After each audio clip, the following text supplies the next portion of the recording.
अस्सलामु अलैकुम वरहमतुल्लाहि वबरकातुहू। आज के प्रोग्राम में मैं आपका खुशामदीद करता हूँ। आज का हमारा मौजू है एफ्लाटॉक्सिन। एफ्लाटॉक्सिन क्या है, ये कैसे खुराक या खुराक के किसी जुज़्व में आ जाता है, जानवरों के जिस्म में इसके लिए इसके क्या क्या नुकसानात हो सकते हैं, इसका इलाज क्या है और इससे बचा कैसे जा सकता है। तो आगे बढ़ते हैं अपने मौजू की तरफ। एफ्लाटॉक्सिन एक जहर है जो कि उल्ली से फंगस से होता है। इसकी मुख्तलिफ़ अक़साम हैं। दो तरह की इसकी अमूमन किस्में पाई जाती हैं जो दूध वाले जानवरों को मुतासर करती हैं। आपने घरों में या फार्म्स पे अक्सर रोटी के टुकड़ों पे आपने उल्ली लगी हुई देखी होगी। ये जो उल्ली होती है या काई होती है, ये एक प्लांट है, छोटा सा एक पौधा है जिससे एक जहर पैदा होता है। उस जहर को एफ्लाटॉक्सिन कहते हैं। घरों में रोटी के टुकड़ों पे, बेकरी में, या जो बेकरी की बाई प्रोडक्ट्स लोग फार्म्स पे यूज़ करते हैं, खल पे, वंडे पे, मकई पे, पानी पे, इन सारी चीज़ों पे ये उल्ली लग सकती है। अगर इस जगह पे हवा में इनके स्पोर्स होते हैं, इनके बीज होते हैं, अगर इनको नमी मैसर हो तो इसी जगह पे जो है उल्ली जो है उसके लगने के इम्कानात होते हैं या उल्ली लग जाती है चंद ही दिनों में। इसके स्पोर्स हर जगह पे मौजूद होते हैं और ये खुराक को कंटेमिनेट कर देते हैं। इसकी एक कम अज़ कम मकदार होती है जिसको हम कहते हैं 20 पार्ट्स पर बिलियन। अगर इसकी मकदार 20 पार्ट्स पर बिलियन से बढ़ जाए तो फिर ये जानवरों को मुतासर करना शुरू कर देते हैं। ये जो उल्ली ज़्यादा खुराक होती है, इसको हम इस तरह जज कर सकते हैं कि इसका बासी जो है उसकी स्मेल होगी या जायका होगा। लेकिन अगर उससे एफ्लाटॉक्सिन पैदा हो जाए, यानी जहर पैदा हो जाए, तो उसका ना तो कोई टेस्ट होगा, ना उसकी कुछ स्मेल होगी और ना ही उसका कुछ जायका होगा। ये इसका हमें सिर्फ उस वक्त पता चलेगा जब उसकी अलामात जानवर में ज़ाहिर हो जाएं। तो अब हम ये डिस्कस करते हैं कि ये अगर खुराक में आ जाएं तो फिर इसकी जानवरों के जिस्म में क्या क्या अलामात हो सकती हैं। जानवर में ये डाइजेशन के प्रॉब्लम पैदा कर सकता है, यानी निज़ाम हज़म मैदे के प्रॉब्लम कर सकता है, जैसे डायरिया है, कीटोसिस है। डायरिया जैसे जानवर को मोक लगना है, और कीटोसिस इसकी मिसाल आप ऐसे ही समझ सकते हैं कि जैसे इंसानों में शुगर का होना है, जानवर कमज़ोर होगा, डिप्रेस्ड होगा, खाना छोड़ देगा या कम खाएगा, दूध की पैदावार में कमी हो जाएगी, या अगर गोश्त वाले जानवर हैं तो गोश्त की पैदावार में कमी हो जाएगी, जानवर सुस्त रहेगा। और अगर रिप्रोडक्शन यानी निज़ाम तौलीद के हवाले से देखा जाए तो इम्प्रॉपर हीट या इर्रेगुलर जो है वो हीट साइकिल इससे होगी। कंसेप्शन का रेट बहुत डिस्टर्ब होगा, लो होगा, और कंसेप्शन का या अबार्शन या हमल का ज़ाया हो जाना इससे जो है वो हो सकता है। शदीद केसेस में लेमनाइटिस जो है वो भी हो सकता है, यानी लंगड़ापन जो है। इस तरह की कोई भी खुराक या खुराक का कोई जुज़ जब जिगर में जाता है तो जिगर में जाने के बाद वो डिस्ट्रक्शन करना शुरू कर देता है।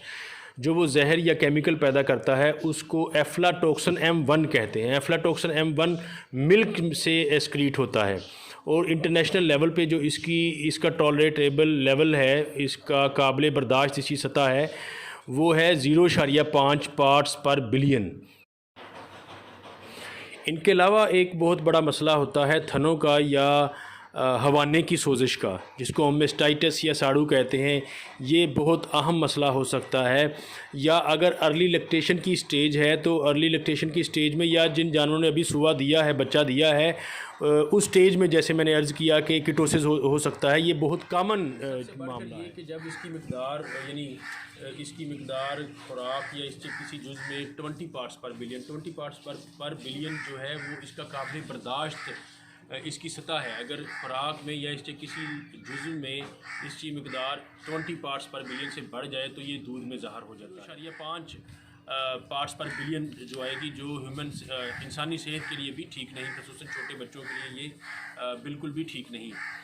इसमें हमें सिर्फ ये देखना पड़ेगा कि हम वंडा, साइलेज, चारा, हे, कंसनट्रेट्स, मकई का दलिया, गंदम का दलिया, चोकर, यानी किसी भी किस्म का जानवर जो भी चारा या कंसनट्रेट या किसी खुराक का जुज़ भी खाते हैं तो उसकी मिक्सिंग कैसे की गई है, उसकी लोडिंग अनलोडिंग कैसे की गई है, उसकी स्टोरेज कैसे की गई है।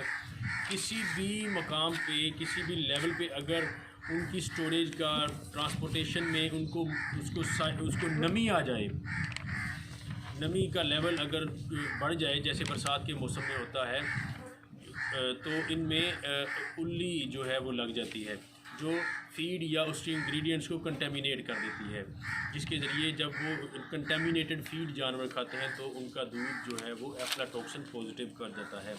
तो इसके अब मैं आपको बताता हूँ कि इनका तदारक कैसे है। सबसे पहले मैं वनडे के ऊपर बात करूँगा। वंडा जब आप ख़रीदते हैं तो उसके ऊपर एक टैग लगा होता है जिसको हम कहते हैं एफ्लाटॉक्सिन फ्री, ग्रीन कलर का वो होता है, जिसका मकसद ये होता है कि ये जो खुराक है, ये फीड है, वो एफ्लाटॉक्सिन फ्री है। तो आप इंश्योर करें कि ये जो फीड है जो भी आप इस्तेमाल कर रहे हैं वो एफ्लाटॉक्सिन फ्री है, नंबर 1। नंबर 2, उसके ऊपर उसकी मैन्युफैक्चरिंग की डेट लिखी होती है, वो आप इंश्योर करें कि वो जब से बनी है उसके 15-20 दिन के अंदर अंदर, या बहुत अच्छा हो तो 2 हफ्ते के अंदर अंदर यूज़ हो जाए। उससे ज़्यादा पुरानी फीड जानवरों को ना दें। जैसे जैसे फीड पुरानी होगी वो जो उसमें एफ्लाटॉक्सिन के बढ़ने के चांसेस बढ़ते चले जाएंगे। यानी 2 हफ्ते के अंदर अंदर आप फीड को इस्तेमाल कर लें। उसके बाद आपके फार्म पे उसकी स्टोरेज कैसी है, यानी अगर आपने उसको दीवारों के साथ रखा है, दीवारें जो हैं वो नमी पकड़ रही हैं और उस जगह पे हवा का भी प्रॉपर इंतज़ाम नहीं है, तो जो फीड है वो उसके बहुत ज़्यादा चांसेस हैं कि वो एफ्लाटॉक्सिन पॉजिटिव होगी, यानी उसके अंदर जो है वो स्पोर फार्मेशन जो है वो हो चुकी होगी, यानी जो फंगस है वो ग्रो कर चुकी होगी। यानी उसकी स्टोरेज प्रॉपर होनी चाहिए, वो जगह खुश्क हो, हवादार हो, और सबसे बढ़कर फिर ये है कि उसमें कोई माइट्स वगैरह ना हो, क्योंकि वो बोरी को बैग को फाड़ देते हैं और उस जगह से भी कंटेमिनेशन हो सकती है। इसके बाद साइलेज की एक बहुत इंपॉर्टेंट चीज़ है।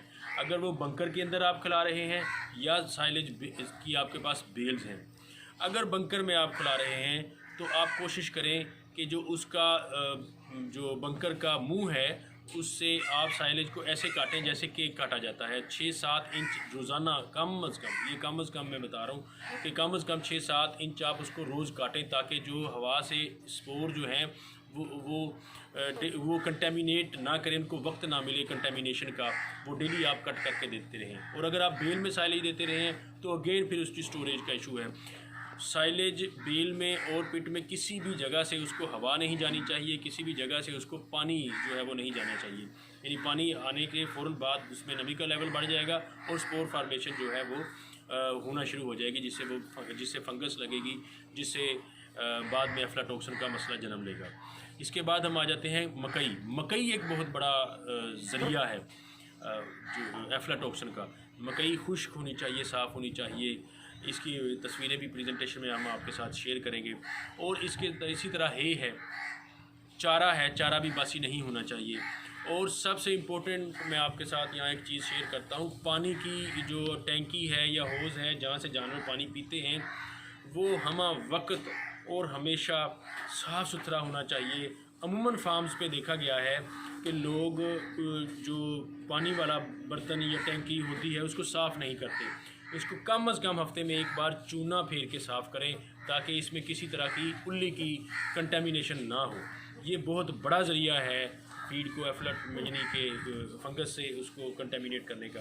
ऐसा ये बात इंश्योर करें कि जानवर, वैसे भी जानवर खुले भी होने चाहिए और हम हर वक्त साफ़ सुथरा पानी पिएँ जितनी उनको प्यास लगी हुई है। तो ये हफ्ते में कम अज़ कम आप एक बार करें। और एक बहुत इम्पोर्टेंट प्रैक्टिस है जो हमारे छोटे ज़मींदार करते हैं, वो कंसनट्रेट के तौर पर या उसके जुज़ के तौर पर रोटी के टुकड़ों को मार्केट से परचेज़ करके देते हैं। तो उस वक़्त रोटी के टुकड़े को हम डिस्करेज नहीं कर रहे, लेकिन आप सिर्फ ये इंश्योर करें कि उसके ऊपर उल्ली नहीं लगी होनी चाहिए। तो अगर आपकी खुराक कंसनट्रेट यानी कोई भी वंडा या उसका कोई भी जुज़, बेकरी प्रोडक्ट्स, साइलेज, चारा, खल का एक और मसला है कि चूँकि इसका कलर भी फंगस का ग्रीनिश टाइप का होता है और खल का कलर भी ग्रीनिश टाइप का होता है, तो ये जो फंगस है खल के ऊपर नज़र नहीं आती, जबकि ये जानवर का काफ़ी ज़्यादा डैमेज कर सकती है। और एक और बड़ा मसला ये है कि जब जो ट्रेडर हजरात हैं वो इसको स्टोर भी करते हैं, जब इसकी प्राइस काफ़ी लो होती है तो लोग, हमारे इलाकों में ट्रेंड है इसको स्टोर करने का। तो अगर स्टोरेज में या ये बहुत ज़्यादा पुरानी हो गई है, कोई भी इशू अगर नमी से रिलेटेड आ जाएगा तो ये कंटेमिनेटेड फीड देंगे। या ज़मींदार हजरात से आपने सुना होगा कि जानवर खल को शौक से खाते नहीं हैं, तो उसकी एक बड़ी वजह ये भी हो सकती है। तो खल, रोटी के टुकड़े, वंडा, कोई मकई, गंदम का दलिया, मकई का दलिया, साइलेज, जितनी चीज़ों को हमने डिस्कस किया, पानी खसूसी तौर पे, तो ये सारी चीज़ें जो हैं काई उल्ली से, एफ्लाटॉक्सिन से पाक होनी चाहिए। वंडा कैसे आपने देखना है, उसको एफ्लाटॉक्सिन फ्री कैसे आपने इंश्योर करवाना है, इसको आप लाजमी तौर पर इंश्योर करवाएं। अगर ये चीज़ें आपकी ठीक हैं तो जानवर जो हैं जिनकी हमने उनकी इश्यूज़ डिस्कस किए, डाइजेशन के रिलेटेड, रिप्रोडक्शन के रिलेटेड और हेल्थ के रिलेटेड, वो फिर नहीं आएंगे। अगर हम इनको ऐसी खुराक देंगे जो उल्ली ज़्यादा होगी तो ये मसाइल आएंगे रिप्रोडक्शन के रिलेटेड में, डाइजेशन के रिलेटेड, और जानवर जो है वो लेमनाइटिस का भी शिकार हो सकता है। तो इस जो क्यूरी है एफ्लाटॉक्सिन, इसके मतलब अगर आपको कोई मसला हो, यानी अगर आप ऐसी फीड दे रहे हों तो इसका एक इलाज है, आप कुछ दिनों के लिए टॉक्सिन बाइंडर जो है वो दें। इसकी मकदार होती है 100 से 125 150 ग्राम पर डे। मुख्तलिफ कंपनियों के मार्केट से इजीली अवेलेबल है, वो कुछ दिन दें आप। कुछ दिन ये प्रैक्टिस करने से, कुछ दिन एफ्लाटॉक्सिन बाइंडर देने से ये मसला ख़त्म हो जाएगा। और या दूसरा ये कि जब आप एफ्लाटॉक्सिन वाली यानी कंटेमिनेटेड फीड को ख़त्म करके उसी जगह पे साफ़ सुथरी अच्छी खुराक देंगे तो कुछ दिनों के बाद ये मसला ख़त्म हो जाएगा। आपके जानवर आपको हेल्दी नज़र आएंगे, खुश नज़र आएंगे। तो अगर एफ्लाटॉक्सिन के मतलब आपके जहन में कोई क्यूरी हो तो आप हमें कमेंट में जो है वो लिख सकते हैं। आपकी क्यूरी को हम एड्रेस करेंगे, आपके कमेंट्स हमारे लिए वैल्यूएबल होंगे। अगर आपको हमारा प्रोग्राम अच्छा लगा तो शेयर करें, सब्सक्राइब करें और बेल आइकन को दबाना ना भूलें। इजाज़त दीजिए।